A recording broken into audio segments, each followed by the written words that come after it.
And we are live. What's up, everybody? I'm Jay from Leprechaun TV and your host of The Hot Seat, where we light the fire underneath our guest seat and ask them the hard-hitting questions. And this week we got the Pit Papa. What's up, brother? How you doing? Not much. How you, man? I'm all right. I'm all right. It is football Sunday, so a lot of people might be in and out. Playoffs are happening right now, but we do have a bunch of people in the seats already. So give them something about yourself, man. A little background about the Pit Papa and where you're from and how you got started with all this. So I am the Pit Papa. I am just. I knew what I was going to say, and then you asked. Way to go, Lep. Just distracting me. I looked over at chat. That's the problem. Right? Yeah. I have a YouTube channel. I've been making content between YouTube, board games, video games, whatever. I really just like making videos, but I decided to combine that with my love of cooking, which, like you and I were talking about, saved my life. About 12, 13 years ago, I was drinking myself to death, and so I started cooking instead, to try and channel that energy elsewhere. So, I decided to combine that because what I've discovered I love most is cooking outside. And that's, however that works out, be it over, a campfire, on a smoker, on a grill, whatever. I just love cooking outdoors. So I was talking to some friends and I was amazed at how many of them are afraid to do that. How they are afraid to do anything beyond like burgers and brats on the 4th. And that's it. And to me, I will admit that was criminal. I did not like the fact that I had all these people who were just like, I don't do anything. I own like, an $88 charbroil from Walmart, and that's all I do. So we decided to start this channel. I talked with my wife. We bought some equipment, and I just started filming what I cook. Took some time off for some health related reasons last year. And then the start of this year, we decided that I would do an outdoor cooking challenge where I cook and film one meal a day every day for all of 2023. So Okay. Good. that has been my content for this year. That's awesome. Yeah, I found you over on Instagram, and there's some good looking stuff over there, and I was like, you know what? I'm gonna reach out. I'm gonna try to get them on the show. See where it goes. You know what I mean? Yeah, absolutely. But we got some wonderful people in the chat hanging out. I see you was already over there chit chatting with them.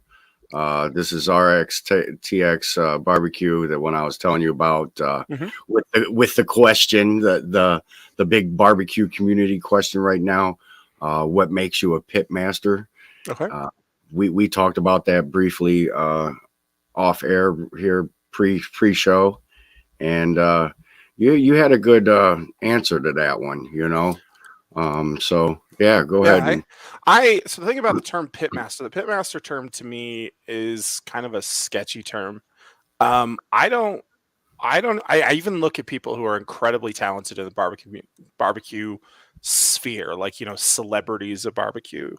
And I think I would call maybe them pitmasters because they've been at it their whole life. But like, I'll never look at myself and use that term because I am always learning, right?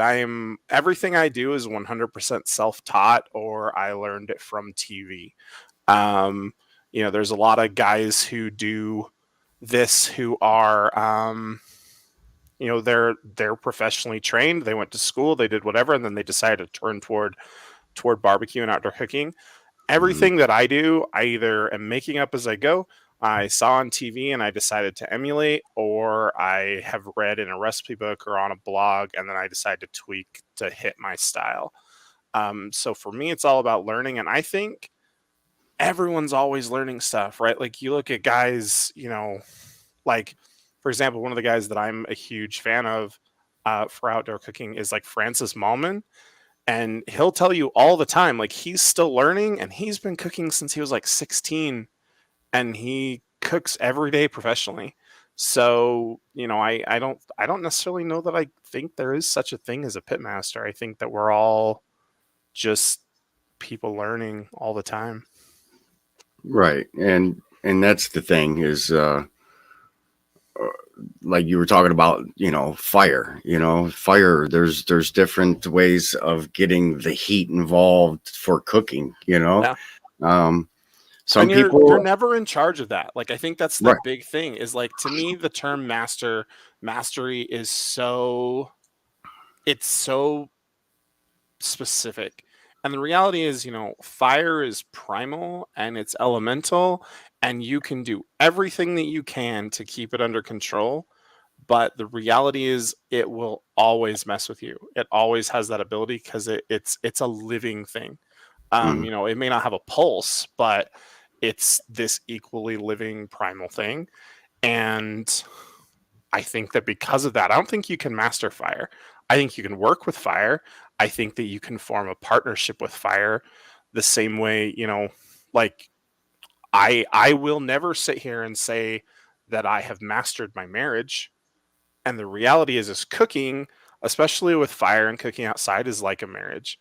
And you put as much effort and as much care and as much tenderness into that as you do to your marriage. And if you don't, you're going to get burned either way. That's a great answer.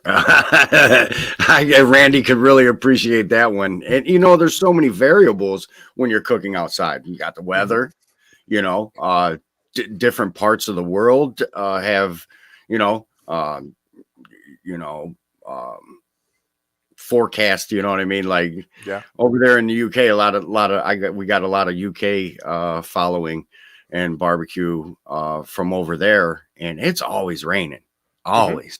You know what I mean? Like, that has to really bother the fire side of things. Yeah. The I mean, and dampness and air. grilling on my side of the street where I live, if I go out and I set up my grill or I set up my pit, is different than the guy who's kitty corner to me, because I live in a super windy part of Utah, and he has this monster windbreak between the guy house next to him, and I don't. So I'm constantly out there repositioning. I've done everything possible to set up for the wind, and just because of my limitations with my property, like I always fight that, which he doesn't have to. I if you watch my videos over on my channel, you'll see that I've been cooking out in the snow nonstop. And I've been doing everything from using my little camp stove to my Yoder pellet grill to my charcoal grill. And those charcoal cooks have been rough because it's just draining. My camera's losing its mind. Sorry, Lep. Yeah, I've Um, seen it. I mean, I use a GoPro, and sometimes it just decides it's out of juice and decides to shift on me. So that's what the black bars come from. Right. Um, Yeah. Right. but it can get so wild, and I can have done the same cook 1,000 times, and like I have made smoked wings on my Yoder 100+ times. They come out just slightly different every time, no matter what I do, because your wood can be slightly different. The wind was slightly different. How the temperature outside impacted the conduction on your iron was slightly different. So I don't think you ever master it. I think that you give it your all, and that's all you can do. Right. Um, and that's cooking. I mean, Mm-hmm. even if you were inside doing it, different ovens might cook a dish different. You got your electric or your gas stove, and now indoors you got the air fryer introduced to the game now. Yeah. Instapots and all this, you know what I mean? So cooking's always gonna evolve, you know what I mean? I think that all of that is the reason why we have so many people who buy pre-processed meals or they go to McDonald's constantly, and why cooking is so scary, especially for a lot, not all, but a lot of younger people. Like I don't mean to paint with the broadest of brushes, but like I talk to a lot of people and they're like, I don't cook because cooking is scary. It's so easy to screw up. Everything's so expensive. I want someone to do it for me. And like I had a conversation with a friend of mine the other day, and she had just started trying to cook by herself. And she was like, I cannot get XYZ thing crispy. I get it crispy and then I pull it out and I leave it to warm while I wait for my husband to get home and I can't get it crispy. And the reason she can't get it crispy is because she's leaving it in a warm cycle in her gas oven. And when gas combusts, gives off water vapor. And so you're steaming as you hold it. And that's just Mhm. not something like people don't get that. Right. And so it makes it scary. And that's kind of part of what I try to do as I do long form content. Like I haven't done it obviously with my shorts, because I don't want people to be scared of cooking, and I don't want them to be scared of cooking outside, Right. because you can figure it out and you can figure out how to work within those variables. Yeah, for sure. Just and adapt always. Yep. What do you? I don't know if anybody caught it, but what are you working with outside? What do you got? So for the moment, I have a rusted out Weber kettle that my wife and I got right after we got married that I don't think they even make the right size of grate for anymore, because I've contacted Weber and they're like, yeah, you need to just get a new Weber, because it's just, Wow. so I have to go and buy a new one, because right now I have a grate that's too big just sitting on the top so I can cook on it. Right. My main cookers, I've got a Weber Genesis that I love when I need to do something super fast. I have a Camp Chef Explorer 14 that I use to like put my cast iron griddle and stuff on, because I haven't joined the Blackstone world yet. And then my pride and joy is a few years ago for Father's Day, my wife bought me a Yoder YS640S, big Ooh. competition grade pellet grill. And that was to replace my, I had a Oklahoma Joe Longhorn 3-in-1 that Mhm. eventually the bottom fell out of. So it was, I'd used it to death. So The damn offsets. TDO. If you've seen TDO in the chat, that's what it stands for. The mhm. damn offsets. Uh, little I group, little I group we loved have my over on Instagram. I loved my offset and I miss it. But when it came down to just, I have 3 kids who are all under the age of 10, and it was just, that was a lot of time to be outside fighting a fire to do something that I loved doing it, but it was hard. And so when it came to let's spend the money, and getting wood here where I am in Utah was a serious pain. I was essentially smoking over charcoal with chunks, and it just wasn't as clean as I wanted.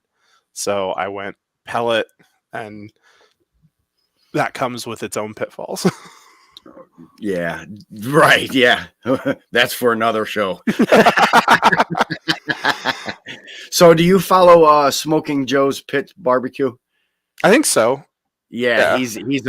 he's big on the Yoder. Hmm.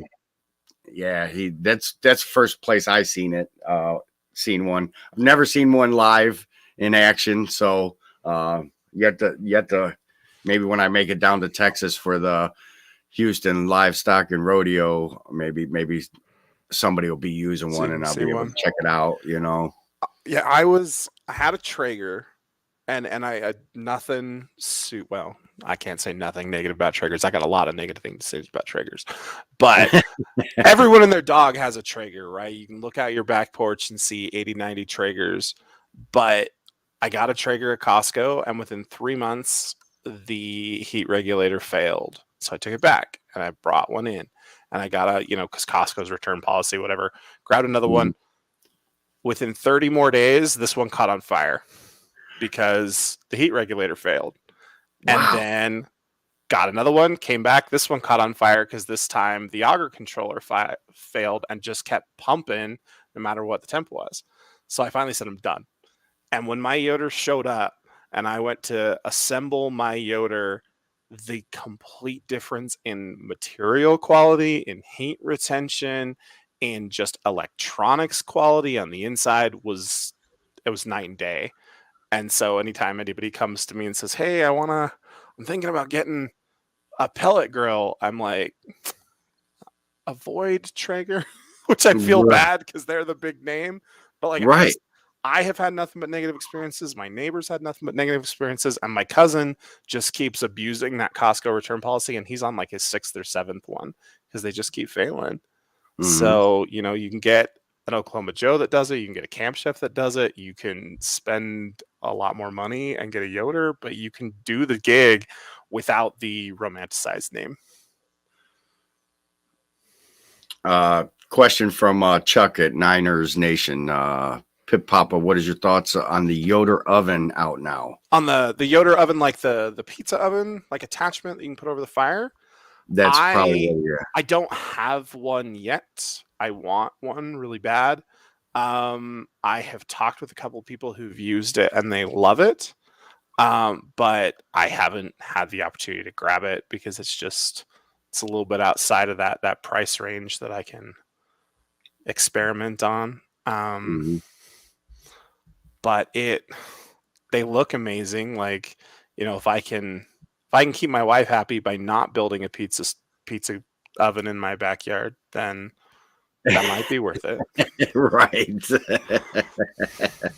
That's the ultimate goal. That would be the the shindig of them It's all. You know what I mean? Yeah, I've got an Or image on patio my with a pizza oven I've and, got an and a image on my fireplace PC. and Yeah, I've got an image on my PC that's a picture of the backyard, and I've just like composited in all of yeah. the things I want. And my wife looks at it, she says, "You don't need like 13 grills." And I'm like, "But I do. Like, Right. I do." They're My garage is full, and every time I buy something new, and she buys me stuff, so I can't. Hey, she really don't say nothing. I got the garage, you know what I mean. But we got to get a shed now. Mhm. I've accumulated way too much stuff. The basement's full of everything that was in the garage that I kicked out. So we want Yeah. to start utilizing the basement as a family get together spot, you know. Mhm. And so now we have to get a shed and do a little work around the backyard.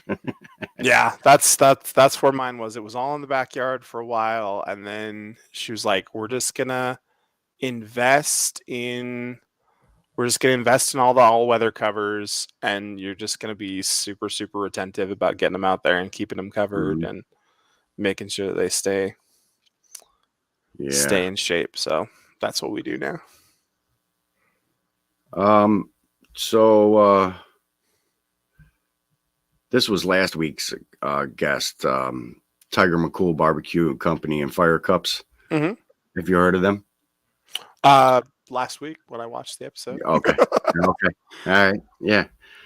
I just I like to, like I said, I'm just a middleman connecting dots, man, and we're all in this together, we grow organically when we all grow together, Yeah.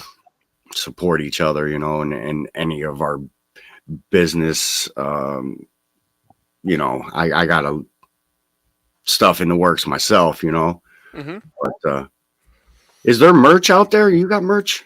Yeah, you can get, if you go to pitpapamerch.com, you can find, it's all mostly apparel stuff, or Yeah. I am actually have some feelers out to some a couple of local places here in Utah that make pellets, because my ultimate dream is to get Pit Papa pellets out on the market that are super good hardwood, those kind of things, because you buy so many pellets, unless you're willing to like import like stuff that's going to be 35, $40 for a 20-pound bag.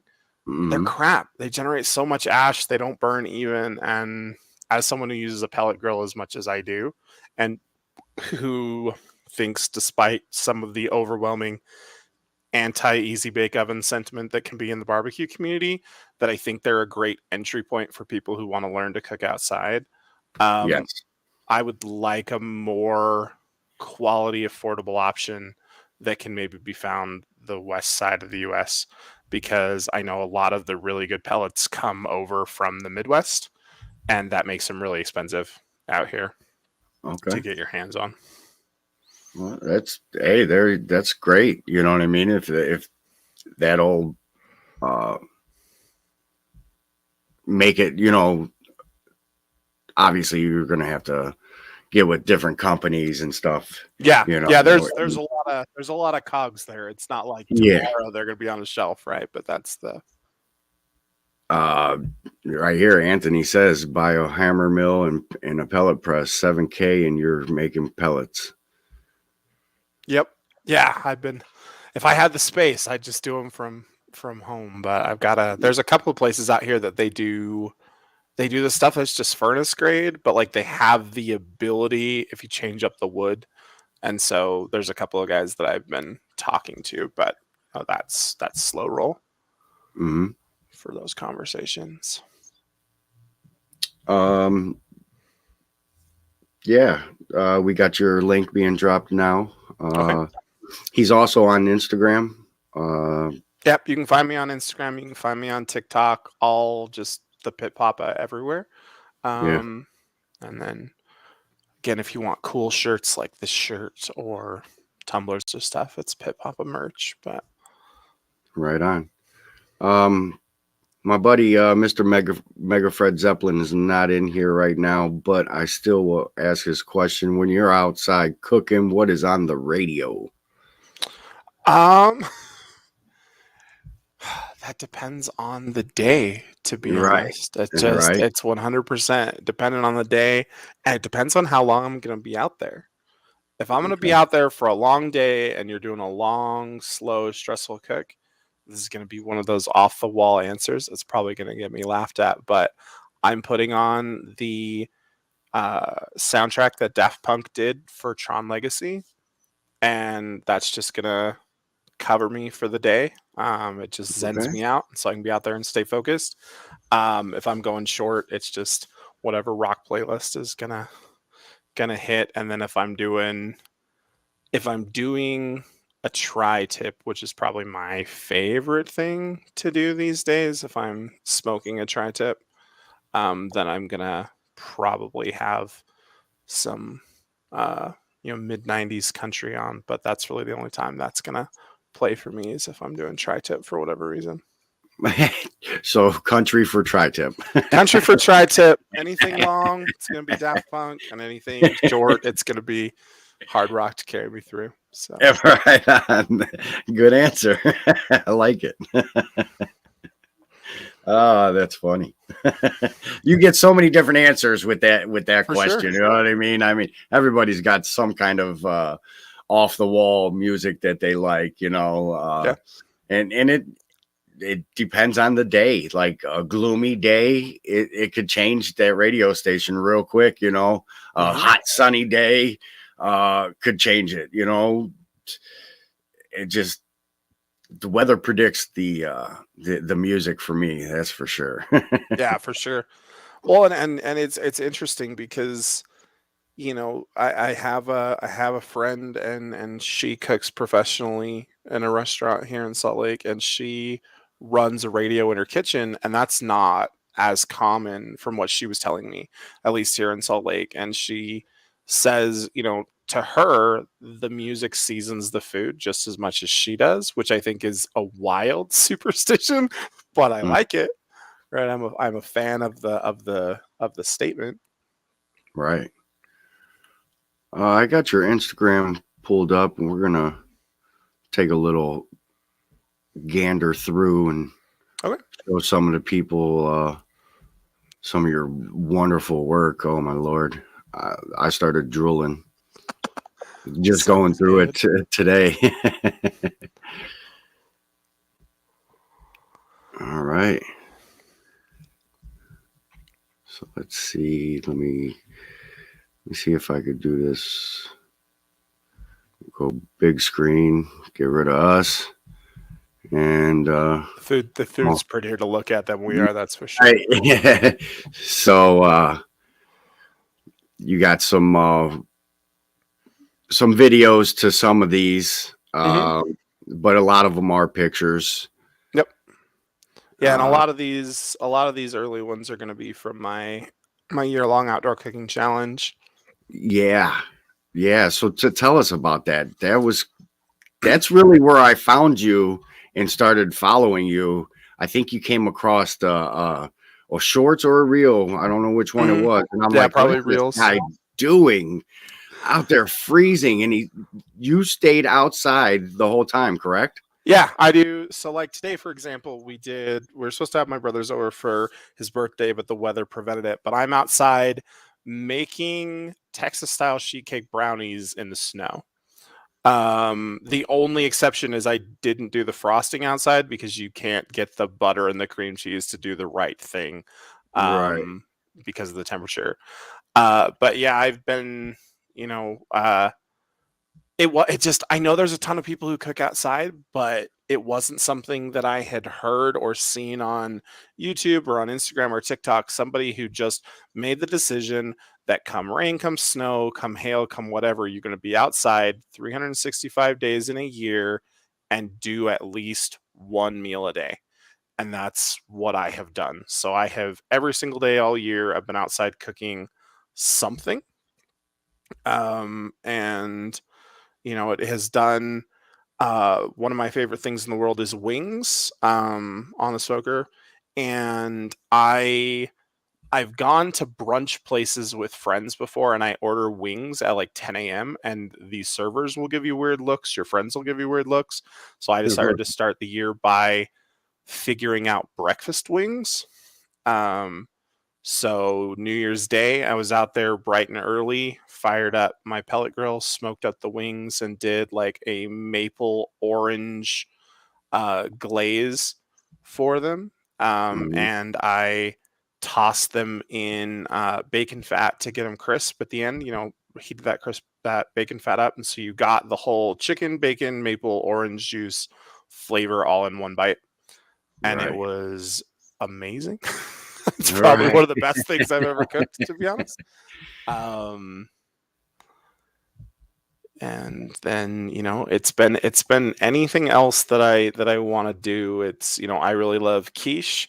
Can you make a quiche outside and have it taste as good as you do in the oven? And the answer is yes. It actually tastes better because the egg yolks and the cream pulls in the smoke flavor and catches it because of the fat that's in it. Today I did Texas sheet cake brownies out there. Yesterday was Scotch eggs, which is probably like my favorite bar snack. So it was let's go out, let's soft boil the eggs outside, which I will tell you is a drastically bigger pain than it sounds like it is.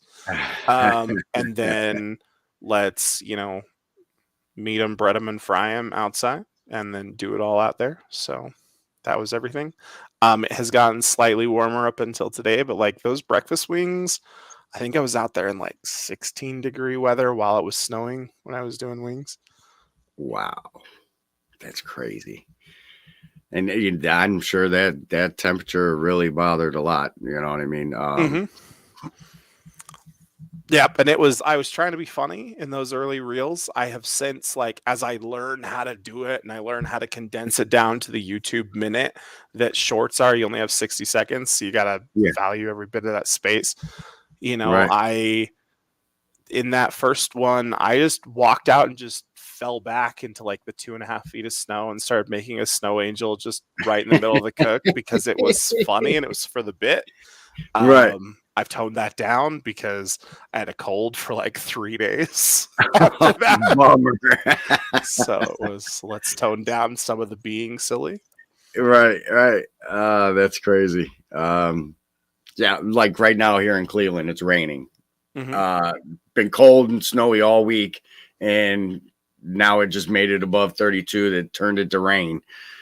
Crazy weather we're dealing with, and I work at a barbecue spot, Jones Bones Barbecue, and we have the Southern Pride. That thing's a beast. Oh, my camera has decided to turn off, but I'm still here. Yeah. Damn GoPro.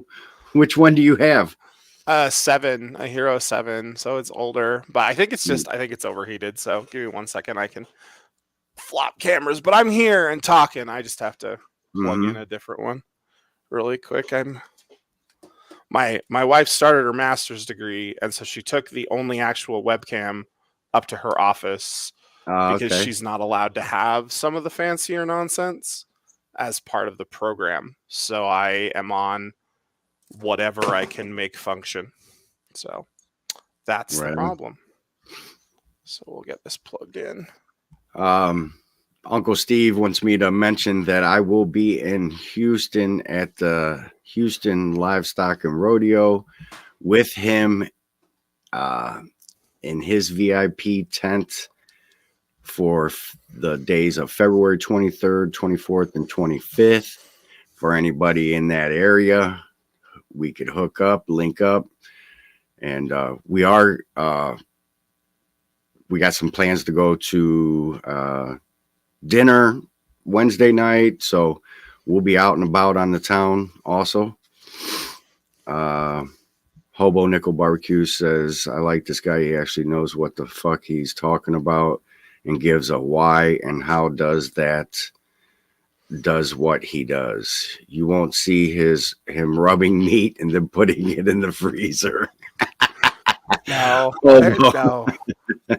You may see, I won't lie, you may see me make questionable decisions because in this day's economy, I don't have the ability to make a recipe 3 or 4 times before I film it, right? Which, like, we were talking about the difference between small content creators and big ones. You look at a big content creator, a lot of them, not all of them, but a lot of them are making a recipe. I saw an interview where a guy was like, if I haven't made a recipe 5 or 6 times in a week, then I'm not putting it on the channel. And the thing is, he's making it and he's not necessarily eating it. And to me, like, A, I can't afford to do that. B, that's insane. And C, that food waste pisses me off. So, you might see me make a weird decision. Like, I'm going to make brownies on my Yoder at a really smoky temperature with some heavy smoke because I think it'll taste good. Or the one that didn't ever turn out on the channel because I haven't figured it out yet is I'm trying to figure out how to smoke whipped cream. And it doesn't work great. So you may see me do wild things. Even at the lowest heat, it still melts it. Yeah. So I think what you have to do, and I've messed with it, is I've got a piece of ductwork that I put on the end of my spout, and essentially you gotta put it on and you gotta bring it up and out and then have it cool and then just go in. But it's also the timing, right? Because there's so much fat in cream and that catches that smoke really hard that if you're not careful, you can go from this is smoked whipped cream and this is crazy good to this is medicine and I'm just eating ash. Yeah. And so someday I'll figure it out and then we'll put the video out. But yeah. We were talking also the pre-show, sometimes them big big channels, their content is based around what's being searched. You go to the analytics side of things and seeing what's out there.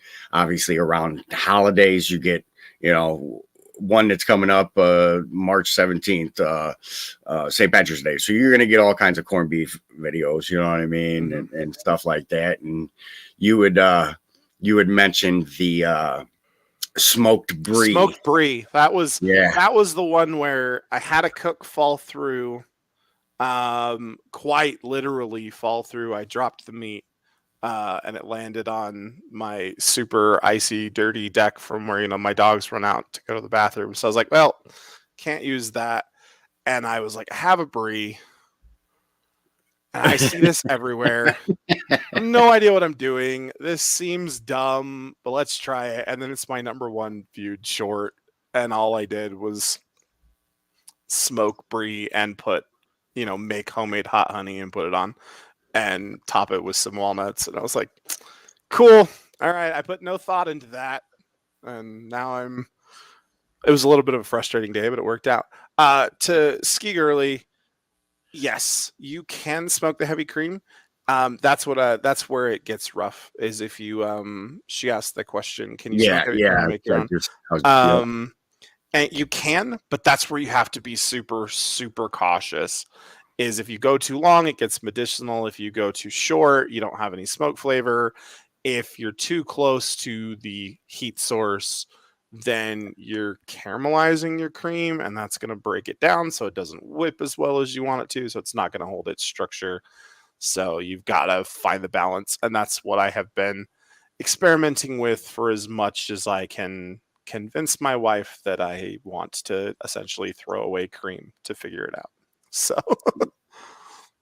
What's the price of cream these days? I don't even know. Um, Is it reasonable to keep experimenting? enough that I get to experiment about once a week.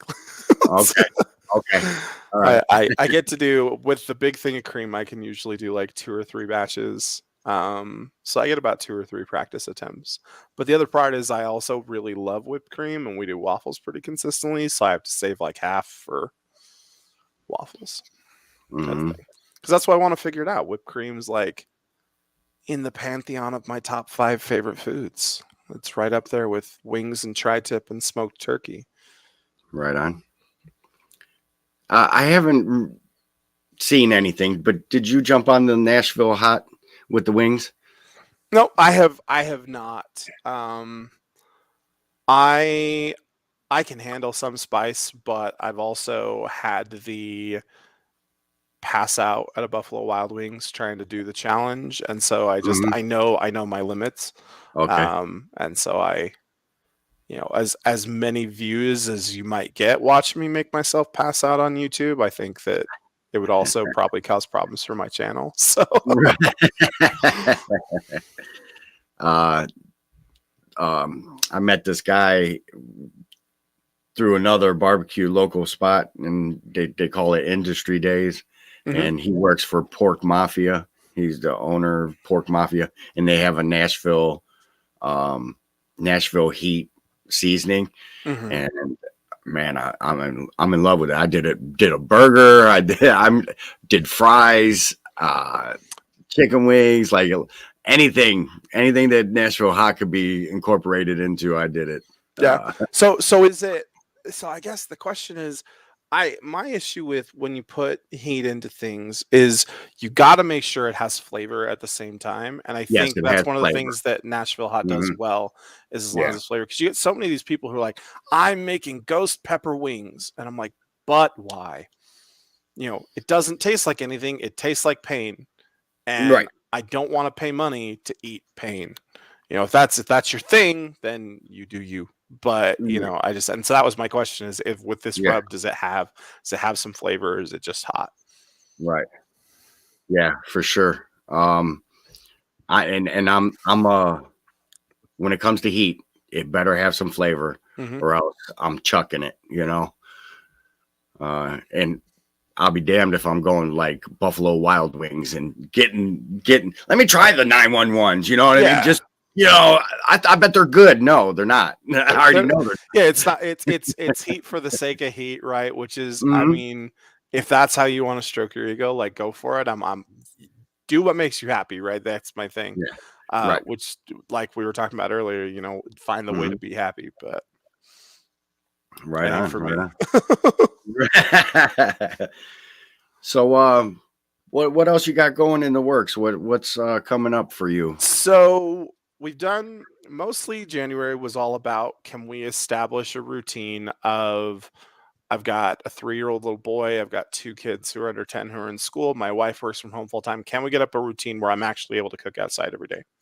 Once I'm able to establish that, which I've done over January, I have some long form videos that I want to do. Like shorts are great, and I really, really enjoy them. I love that I can just, open CapCut on my phone and go bam, bam, bam. 30 seconds later, I'm done. Um, but I really like the creativity of long form videos. And like, for example, I learned to cook primarily through watching Alton Brown do Good Eats on Food Network. And I love the way Good Eats is presented as a cooking show. And I kind of would love to find a way to make a YouTube series that pays homage to that kind of silliness meets education that he does. So I've been working on plans for that. I also want to find the ultimate wing. And I don't necessarily, as much as I love smoked wings, I don't think that they have to be smoked in order to be the ultimate wing. And so I have some ideas for starting like a weekly Wednesday wing show where I made wings for lunch. I did a different sauce, I cooked them different. How do these line up? If I use this sauce, does it taste better if I air fried it? Does it taste better if I deep fried it, or is it better on a smoker? And then just, because I have wings for lunch more Mhm. often than my doctor says is healthy. So, Right. um, So you obviously like the deep fried wing versus the baked wing. I used to a lot. Yeah. But then my wife gave me an ultimatum where I had to choose between having the deep fry on her counter that was messy and unsightly and she hated it, or to stop having wings. And I picked to have wings. So now when I deep fry, I actually have to do it in my Dutch oven on a stove. And Okay. it's way more of a hassle than having the deep fryer was. So I Yeah. actually do most of them either on my smoker or on the air fryer. Right. Right. Um, So Uncle Steve Shake here says, Lep, as long as you are flying the flag, why don't you let me send each hot seat guest a shake pack as a thank you for appearing? There you go, man. You got some shake coming your way. awesome. Yeah. Sounds good. Uh, Find me on YouTube or Instagram and kick me a message, Uncle mhm. Steve, and I'll get you the info you need. Yep. Um, Good guy give it a right there, try. man. Been working with him for the past 2 years, man. And I cannot venture. Other people, don't get me wrong, other people send me rubs. They're good too. I just cannot stop using his. I find it hitting my recipes. Doesn't matter what I'm cooking. Yeah, Hmm. I'll be excited to give it a try. I'm always someone who I just throw stuff in a jar and make it myself. Generally, I'm not. I only very recently have I started buying and experimenting with other people's stuff. Hmm. Codio, I have once, and I think I did it wrong. I think I over sodaed them because they were really really bitter. And so for the most part, I don't. I take them out, I get them thawed, I leave them in the fridge overnight to get really dried out. And then I just throw them on there. And then I cheat for my crispiness where I will then pan fry them after I get them done. So I'll let them cool. Because the idea is, right, like a wing becomes dry when you take it too high of a temp. So if you Right. finish smoking, you let them rest, you bring the temp down, then you hit them in that fry again. They're not going to overcook because they'll never go past that temp again. So you just have to be careful so you don't take them too high. And then so that's how I cheat my crispy wings. And the answer for our RTX barbecue is flats every time. Okay. Nice. Uh, I I never even thought about that. It's eh, a eh, steakhouse trick. Like a lot of okay. steakhouses do it, where you'll cook Okay. it to a temp. Like if you reverse sear, right? If you think of like reverse searing a piece of meat, you Right. cook it in an oven to a certain temperature. And the idea is if you take it right from the oven and you put it into a pan, you're going to get it overdone, guaranteed, because that temperature is still there. So Okay. you take it off, you put it on a rack, you let it cool down, you drop it by 10, 15 degrees, and then you get it in a pan with whatever fat you want to caramelize with. And then you hit it. And as long as that temp in the middle doesn't go up beyond medium rare, doesn't go up beyond where you want your wings, whatever, they're not going to Hmm. dry out. Right. And it's kind of like double cooking fries. It's the same concept. Okay. Yeah, now that makes sense because at Jones Bones Barbecue, the owner smokes his wings, Mm-hmm. and then he puts them in the fridge, and then we toss them in the deep fryer Yeah. to finish them, and it's after that it's 30 seconds to a minute, and they're Yeah. ready, It doesn't take very long because they're already cooked. As Yeah. long as you get them warmed through, Hmm. and you run into this constant thought process like, well, you're going to overcook them if you cook them twice. And the answer is you're not if you bring that temp down again and you don't exceed it. You can, Hmm. like, it's not a magical solution, but Right. you got to rest at the right amount of time. And it's the same with kind of anything because temp determines doneness. It's the science part, right? It's the Right. Yeah. all that. This talk over there is making Hobo. I know he's screaming. I love this guy. I know he's screaming at his TV right now. It's He's that's like, what you get when you learn to cook from watching Alton Brown, right? Because Alton Brown does it all through science, and so it was you bring the science, then you add the love, and you add the creativity, and then Mhm. that's what you get. And so that's what I um, try to show people. if you've seen earlier, Hobo said that if he had social media, Yeah, you send me a friend friend request request. you. Yeah, this is what So you do, Hobo. You he, go he wants to know subscribe if to you my want to be channel. pen pals. You want to be pen pals? Go subscribe to my channel. That's what you do. That's how we become friends. Subscribe to my channel, comment on my videos, and my email's there, and you can send me an email, and then we can be pen pals through the email. That's right there. Yeah, you don't have to write letters anymore. Yeah, Hobo. I'm so over writing letters. I watch my kid do that, and I'm like, nope. Right. All right, man. Well, guess what, man? You survived the hot seat. How's it feel? Feels good. Yeah, it was Yeah. good to be here. I told you I was nervous when we got here, and then it was just, when you get in, you talk food and you talk barbecue, it's easy. Right. And that's the hot seat, man. I might put it in there that we light the fire and I was waiting for the pellet grill question. I was like, let's see how many people we can piss off in one show. Let's make it happen. I was waiting. The thing is a lot more people are starting to use the pellet grill. So now a couple years ago, that might have been an argument. You know what I mean? It was an argument on Instagram yesterday. Yeah, right. Yeah, right. Depends on what platform you're on, but in our barbecue family, we got past all that. More. There's more companies creating these apparatuses. And that are making them affordable. Yeah, you make them affordable. You make them work well, and you show people that you don't have to. You can make barbecue that's not out there going, I got to spend 12 hours tending a fire. And if I'm not careful with my coals, I get this dirty burn and it makes my food gross, right? Like, you can fix it. Thanks, Randy. Appreciate that. But so what we do is I drop the link and we hang out off air for a little bit. Okay. And people could come in and ask you questions and pick your mind a little bit if you got time to hang out, Oh, yeah. Yeah, I'm good for 15, 20 minutes. All right, cool. All right, guys. Once again, thanks for coming and hanging out. Love you guys. Much love. I'll see you next week. I do have a guest. We have to really confirm it before I mention it. I hate mentioning next week's guest before confirmation. So I appreciate you coming on the show. It's been a wonderful time getting to know you.